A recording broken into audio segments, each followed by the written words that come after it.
Donnie had a situation that he was not in control of.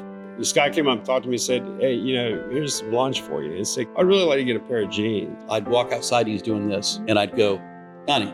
He'd go, yeah, he'd start talking to me again like nothing's happening. Frozen in that place. Probably trying to get God's attention because, it's very terrifying. Once Donnie was able to get stabled out, his whole future changed. The drug that I'm on now is, it's $3,000 a shot. Once a month, $3,000. To incarcerate a homeless person, studies have shown costs $45,000 to $55,000 a year.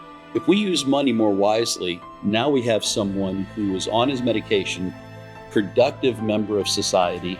I just started working for Garden Theater, part-time position. So now I'm doing spotlights for the production of Pippin. And actually I've gone from, looking for a pair of clean jeans to now I'm driving the bus to pick up guys that want to come over and get the outreach. That I've always looked at our donors as investors, and investors should expect a return on their investment. Well, here's your return on investment, and his whole life is changing because of it. When you see a smile from a face that you may have been scared of a week or two ago, but give them a little help and the reward you get, money can't buy that. Hi, everyone. I'm Tracy Lewis with We Are Winter Garden, and we are joined here with Scott Blue, who is the CEO and founder of Matthew's Hope, and Don Lovely, who is a guest of Matthew's Hope. Welcome to episode 49 of Straight Talk, No BS with Matthew's Hope, where we're going to continue the Real Faces of Homelessness series with Don. Thanks for being here, Don. My pleasure. So, Don, please tell us a little bit of your background. What your life was before you eventually found yourself homeless. Okay, well, I'm actually from South Dakota. Okay. And from there, we moved on to Tennessee and Georgia. I attended local schools, no problems with mental illness, which I'm dealing with now. Okay. But I went on to college at Georgia State University, got my diploma. Nice. A week before I graduated the university, I was accepted into the Peace Corps. Wow. And they said, we have an assignment for you if you'd like to go. And I knew it was pretty competitive because I just had a Bachelor of Science. So I said, sure, I'd be glad to go. Where would you like me to go to? And they said, Mauritania. And I said, great, I'll go, but where is Mauritania? Right. And I was a geography minor. Oh, It's in Northwest Africa. And they said, yeah, you'll be there in a week. Oh. And so I went on to Mauritania and then on to Jamaica with the Peace Corps. And from there, I came back and I'd fractured an arm due to I was working with a healthcare extension and actually got hit by, it was after Hurricane Gilbert. This is when I was reassigned to Jamaica. And I was hit, the Mercy ship was there from England. And I was on a motorcycle and we collided. So I broke my arm. That kind of ended my Peace Corps career. So when I came back, got it fixed, and I applied to United Airlines, which I started as a flight attendant. And my first base was Chicago. And from Chicago, I went to Honolulu, and I was there for 12 years. Okay. Then basically I started getting these manic episodes where I just take off. And that's where my illness is. It's called bipolar. Okay. Now they're treating it with a drug called Abilify, which Scott and them helped me get onto at Matthew's Hope. Okay. And it's a miracle drug with bipolar because I didn't mean to jump around, but No, you're basically great. one shot a month and I'm good, no pills. And this is something I've struggled with since United. Then after United, I went into real estate. And how I finished my last day at United, I was flying from Paris to Washington, Dulles. And I decided I had a manic episode, didn't know what to do. And went and sat in first class for the remainder of the flight. Okay. And then I just walked away from the job. And that's kind of what manic does in the bipolar illness field, which is, up until that time, and that was in my 40s. Okay. Then I ended up with Scott and him I was living at Target in Orlando. They somehow allowed me several months to stay in their stairwell. Okay. And so I was a bunch of guys say, hey, we're going up to Pine Street to they come out and they have lunch and you can get some clothes and stuff like that. I wasn't doing anything else, so I said sure. So I had enough to walk up to Pine Hills with these other guys, and Scott and him were there in their mobile unit, and Scott came up and talked to me and said, "Hey, here's some lunch for you." And said, we got clothes too. I said, "I'd really like to get a pair of jeans." Mm. And then thinking a minute, this guy said, "Well, we don't have any in your size, but if you come back next week, we'll see if we have some by then." I said, "Okay." So I came back in a week, and sure enough, they had a pair of jeans that fit. And that's a big deal when you're on the street to get a clean pair of socks and a pair of jeans. Mm. Some I don't know if Donnie remembers this, but Probably not. Well, just as like Target's trying to realize that they had a tenant, but we joke about it a little bit. But here's the seriousness of it. Also, is that Donnie had a situation that he was not in control of. He was not able to get the care. And quite honestly, at that point in his life, he was just looking for some basic needs to be covered. Mm-hmm. But one of the cool things that happened is he came up to me. Some of our non-English speaking guests asked if they could have some Spanish Bibles. So we had ordered Spanish Bibles for them. And at this particular stop, we had a number of folks and we're giving them out. And Donnie comes up to me and says, what are you passing out there? Mm-hmm. And because he's a pretty avid reader, and I said, well, they're Bibles. I said, I'd be happy to give you one. And he goes, no, thanks. And he goes back and he sits down. And a few minutes later, I had given glasses to somebody. Mm-hmm. And Donnie walked back over and he says, were those glasses? And I said, yeah, they're readers. I mean, we carry Sure. some readers. And he said, could I have a pair? Well, absolutely. So he tried on a couple of pairs. He found a pair that he could read with. And he says, can I have one of those Bibles now? Oh. And as we're pulling out, we have a picture of him sitting.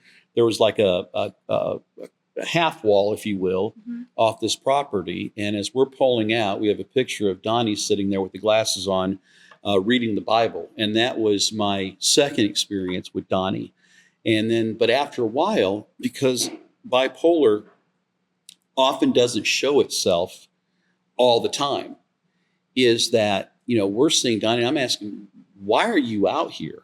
You don't seem to You have a degree, you've had prestigious jobs. You've done all these things, and why are you out here? And the reality at that time, I'm not sure he really fully knew why he was out there. He knew things weren't right.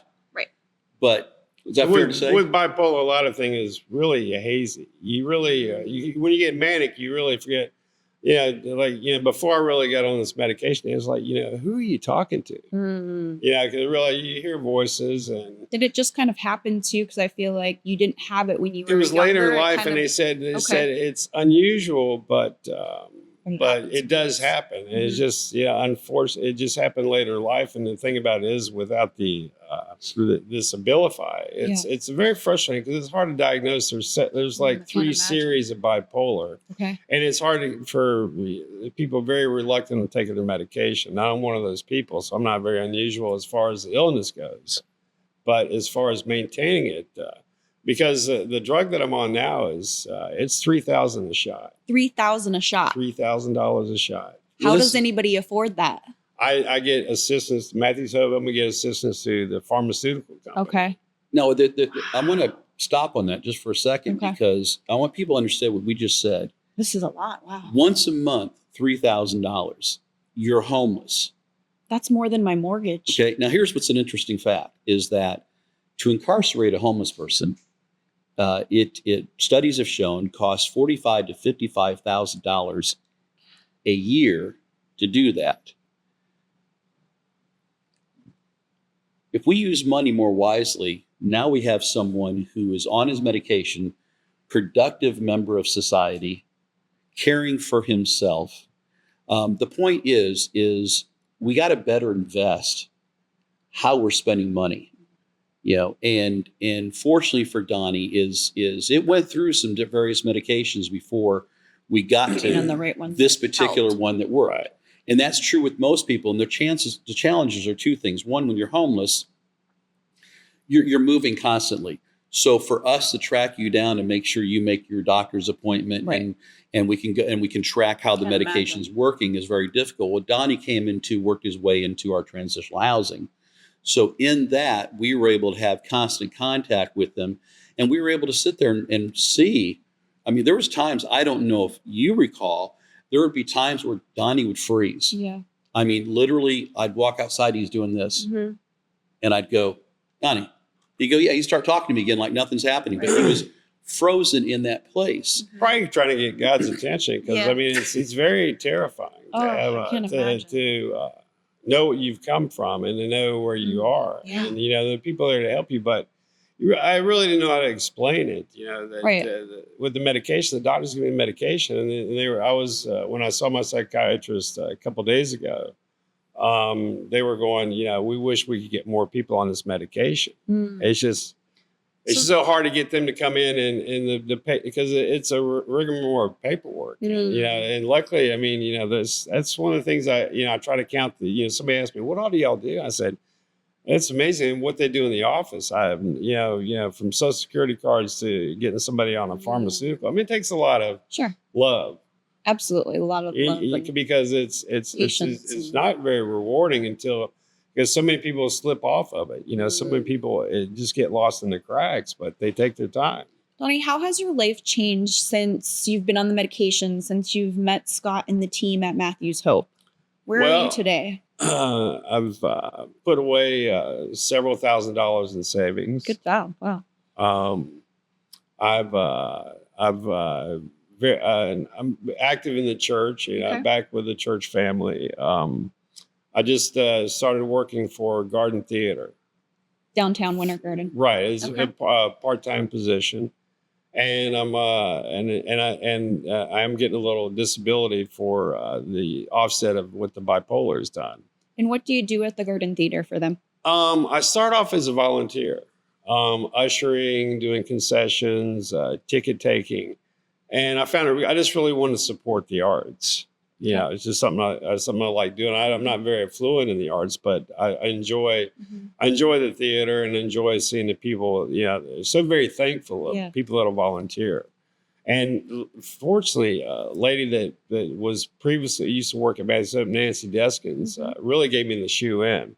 I said, I'd really like to do that. And I know Nancy does it. And so she took me right over there personally, introduced me to the house manager and one of the production directors. And then I started from there. I said, Nancy, I'd really like to get involved in production, behind the scenes, what goes on behind the show. And she took me over to the production facility, and William, the production director, said, yeah, we could use this volunteer. So I started painting. Okay. And from painting, he said, are you looking for a job? I said, if you're hiring. Yeah, definitely. Yeah. So it started from there, and then we were loading up the truck to do a load in for the Pippin show. Okay. And he said, how about doing spots? I said, sure, but I've never done it before. So now I'm doing spotlights for the production of Pippin. And that's very focus driven, right? Like, yeah, it's hard. It's hard to get along having blank spaces. Yeah, definitely. I can't imagine. Which my life's been full of. Sure. Well, that's amazing, Don. I'm glad people can laugh about it because it's better than crying. I want people that are listening today or watching that when I laugh, I'm not laughing at Donnie. I'm. It's the joy of Donnie being able to come to terms with something he had no control of. And really that can happen to anybody. Yeah, it could happen to anyone. I mean, mental illness is not something you plan on. Right. And it can come out of nowhere. With it, or like Donnie, it happens. Each of us have, our quirks and stuff, but sometimes there's something more. And I think the important thing to take from this also is often the people that need it the most can't afford it or have access to it. Number two is that once Donnie was able to get stabled out, his whole future changed completely. Because there was a point where I'm going, we may just have Donnie for the rest of our lives. Should I take him as a deduction on my taxes? What do I do? I mean, one of the things I did is I prepared for, my funeral. I went ahead and took care of the funeral arrangements. Like Matthews Hope helped me do that. Okay. And I'll that was a different set of mindset too. Sure. He was also very focused on that at one time.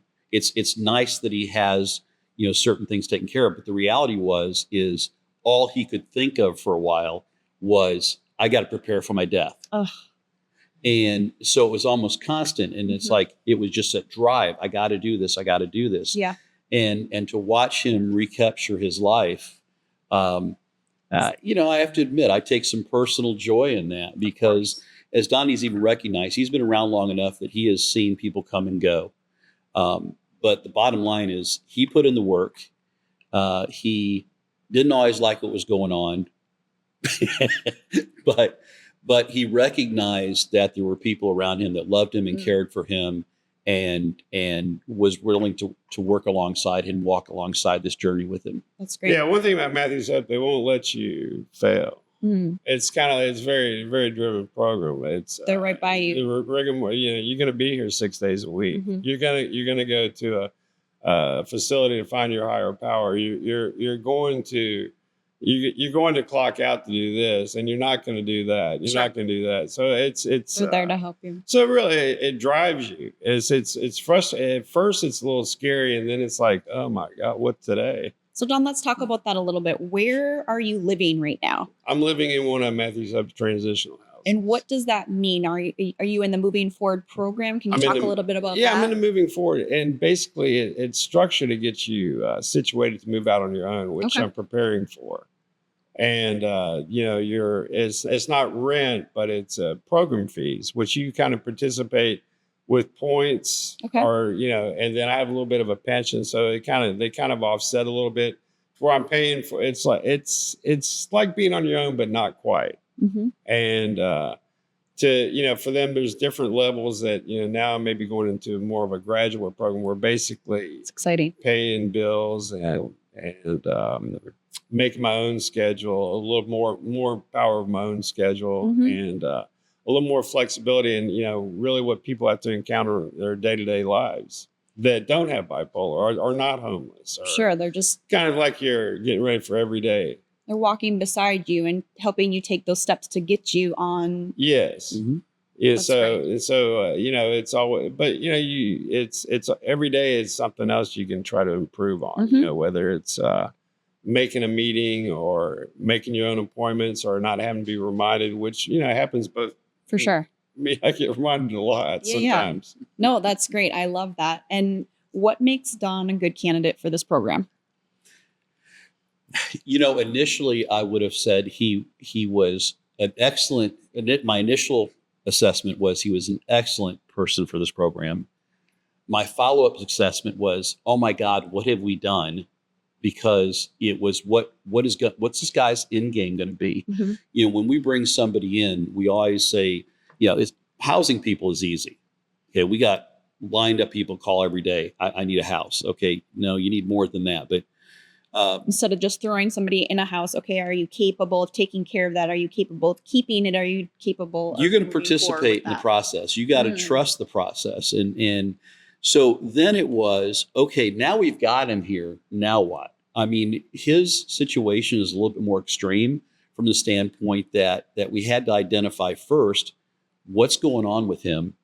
Because he didn't necessarily know at the time, right? Don, you knew something was happening, but not sure what it was. You hadn't been diagnosed yet. Is that with the bipolar or the? With the bipolar, I was diagnosed probably over 10 years ago. Okay. But you didn't have the medication to help you through the. No. Gotcha. So trying to figure out how his particular level of bipolar needed to be addressed, because again, it's when people talk about mental illness, it's a wide brush, a wide stroke they use. You know, I am categorized as mentally ill because of my depression I've dealt with, and the fact that I try to take my life and things like that. So I'm in that same boat, but it looks different. Both of us look different. And then you throw someone else over here who literally is full-blown schizophrenic, you know. And I think the one thing that I want to bring up today too as well is that often Donnie's appearance and appearance of folks that are dealing with mental illness looks like some type of addiction. Because like they're on alcohol or drugs. Because they wander off mentally. Sometimes they just switch that way and this way, and people go, oh, they must be drugged up. And the reality of it is I hear all the time about all these drug addicts. I said, no, what I've got is a whole lot of people with some level of mental illness that we need to address. And if we address it properly, if we invest in these people, they can go on and won't need to be fully cared for the rest of their life. I see Donnie living a very independent life going forward. He's getting closer by the day. I would never guess that he was homeless or has. No, you just wouldn't. That's another thing about Matthew's Hope. They won't let you walk around disheveled. So a lot of it's grooming for Matthew's Hope, But it's one thing I was thinking when Scott was talking is I really like the ability. Now I'm kind of like giving back a little bit, and we're down to one transit bus. Okay. Normally we have two, and actually I've gone from looking for a pair of clean jeans to now I'm driving the bus to pick up guys that want to come over and get the outreach. And they're very thankful. At the end of the day, they're like, Don, you only had one bus and we knew you'd come. Wow. And he gets it. And he gets the nice thing about it is when I have to admit, I bounce back and forth between our campuses. And when they first said Donnie's driving the bus, I'm going, what? Oh, did anybody think they might want to ask me about that one? Or the insurance broker. And the challenge is, I mean, there's a lot to remember on our routes, and Donnie just nailed it. He just flat out nailed it. And then, unfortunately, like he mentioned, we're a bus down right now. It needs about $12,000 worth of work, and we're not sitting on an extra $12,000 right now. We just don't have it. So we have had to try to do as much with a single bus. That means there's only one way to do that, is to speed up the process, and be very, very disciplined in making your stops and getting people moving. And Donnie has been able to do that with very, I mean, really, we haven't had to ask much of him except to say, this is what we got to get done, Don, and he's getting it done. And so we see, I can't speak for him, but I see the joy in him when he's able to kind of reach back to the next guy behind and pull them forward. Right. So that's pretty cool to see. Scott, do you think mental illness should be treated any differently than any other treatable illness? No, I mean, look, if Donnie had cancer, right, we would make sure he saw someone that was a cancer specialist, and we would try to figure that out. Yeah. Unfortunately, mental illness does not get the attention it deserves. And what's interesting is the number. I remember when I was in seminary, one of my seminary professors told me, he said, Scott, you need to know that 1 in 7 of your folks in your church suffer from some level of psychosis. And that seemed crazy to me at the time. Doing this for the last 20 years, he's nailed it. Because in society now, it all shows differently. Some may never get diagnosed properly, but they have these huge mood swings. Okay. I personally know that I am manic at times, and I'm able to recognize it. And I'll even tease about it sometimes. Like I'm having a manic day, man. Let's get it done. Because I got like a firecracker up my backside. I get 10 times as many things. But there's also a danger in that as well.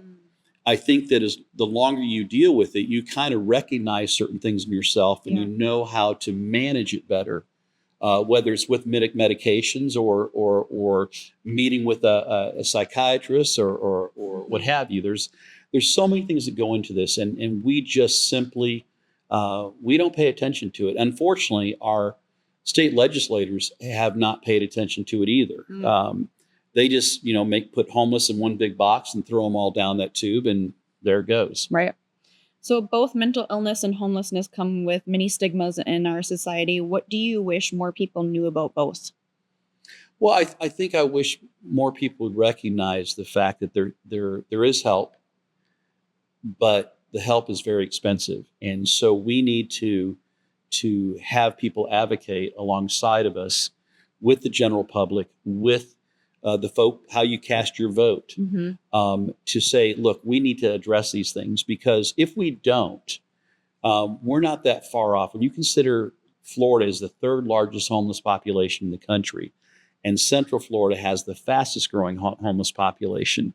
It's fair to say, if statistics are true, then a bunch of those folks need some mental health care. Definitely. And locking them up is not the answer. Right. Okay. And often if they get locked up, somehow their medications come up missing. And next thing you know, they can't get their medications because they're also limited on how much medication you can get. Now, Right. Donnie's in a great situation with us right now, is that he goes in once a month, but other people are having to take something daily or weekly. And that's tough. Yeah. And so that makes it really tough, and it needs to be regulated, and but it can be done. Yeah. We just make things a lot harder than they have to be. Definitely. Donnie, I'm going to ask you too, both mental illness and homelessness come with many stigmas in our society. What do you wish more people knew about both? There's a cure. There's a cure with good medications, but it takes a regimen of really people that are willing to, I guess, advocate.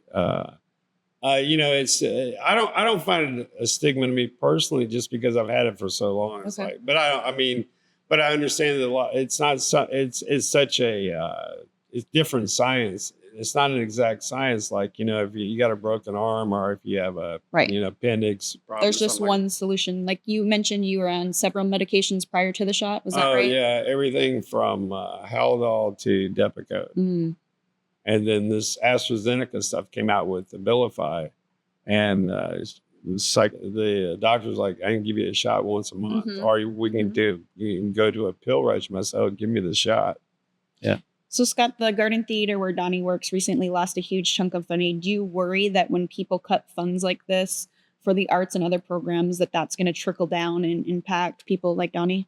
I do, because So it's not just hurting the Garden Theater. It's not just hurting the Garden Theater. I mean, first off, I want to commend the Garden Theater, and as well as thank Nancy, because what she did is she advocated also in a way of saying, here, Yes. put Donnie in front of the right people, and then those people being open-minded enough to sit there and go, we'll take a shot with the guy. Absolutely. Okay. My hope is that through this, Donnie is more prepared for whatever is next. But anytime any kind of funding is cut in every area, it affects all the others at the same time. And some of the reasons things were cut are kind of ridiculous, but that's another, I'm not even sure that's a Matthew's Hope event or episode, but it does worry me, because I think that, when you think of someplace, those of us that live in this community or live in a community that are similar, that have a local theater and what have you, a lot of times people go, well, why give any money to the arts? I mean, for crying out loud, all they're doing is going up there and doing this. Okay, you know what? Take the arts away and you think life is miserable now. Watch what's going to happen when that happens. So yeah, I worry about it on a couple different levels, because I also worry about it as from a mental health standpoint. Going to the theater is a way of checking out for a little while, and not, all of us. If maybe you're one of those special people that never. Last night I was sitting there. I barely could sleep last night because I was signing a paper today that basically committed me to $1 million. And it kind of made my mouth go dry. And then I'm laying there in bed going, I don't have anything worth $1 million. But for us to continue Matthew's Hope, especially through these difficult times when funding is down, I'm going to make sure that I'm doing everything I can, and Shelley's going to make sure she's doing everything she can, as well as the rest of our team, to make sure that people like Donnie that are doing the work, coming in tune with themselves, that no matter what happens with Matthew's Hope, we've done everything we can for this guy, and I feel very confident about that that we've done that. Donnie, what would you like to say to people who are listening, watching, or those who maybe on teetering, volunteering, or maybe they're thinking about doing a donation? Monthly donation we talked about is very beneficial for the program at Matthew's Hope. What would you say to them? How has it changed you, or anything you'd like to add? I just think that it's good to get in territories that are unknown. And I think it's you'll be rewarded your adventurous side you didn't know you had. I think that when you see a smile from a face that you may have been scared of a week or two ago, but give them a little help, and the reward you get, I think you'll find more. And money can't buy that. Right. Definitely. You know, so, something I've said lately is, you know, I've always thought it, but I don't know that I've said it publicly until to more recently, is that I've always looked at our donors as investors, and investors should expect a return on their investment. So whatever you're giving to, you should be able to see something happening that says, okay, my money was well used. They were good stewards of it. Well, here's your return on investment. Yes. We invested, you invested into this gentleman, and his whole life is changing because of it. So one, I give thanks, but two, want people to understand that without continued funding, this doesn't happen. No. And so whatever you're giving your money to, look at what your return investment is. People like to look at what people are being paid and you know how things are being spent in this thing, but look at what the ultimate return on investment is.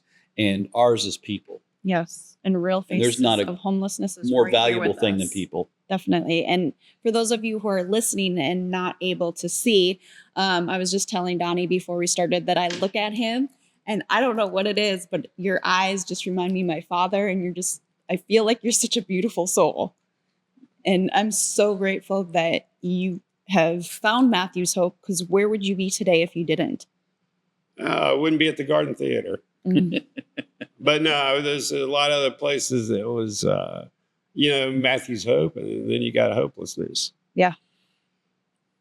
Well, Donnie, Appreciate thank you so much for being here. Well, Thank you for sharing you. your story. Scott, of course, thank you for being here. For those of you who are watching and listening, please like, subscribe, send to a friend, because we really need your help on getting Matthew's Hope message out and helping more people so they can help more people just like Don is. And if you're not involved, if you're not near one of our communities, there's something near your community. Look at Matthew's Hope. If they're doing anything like we're doing, I feel very comfortable in saying to everybody, we are very good stewards. What we do is very widespread, and I don't expect everything to be out there to do what we do. At the same time, take a look at it, see how you can invest in your community. Otherwise, we'll be very happy to continue to have you invest in ours. And ask the questions. We're here to answer all the questions. Ask the hard questions. Yep. We want to answer them.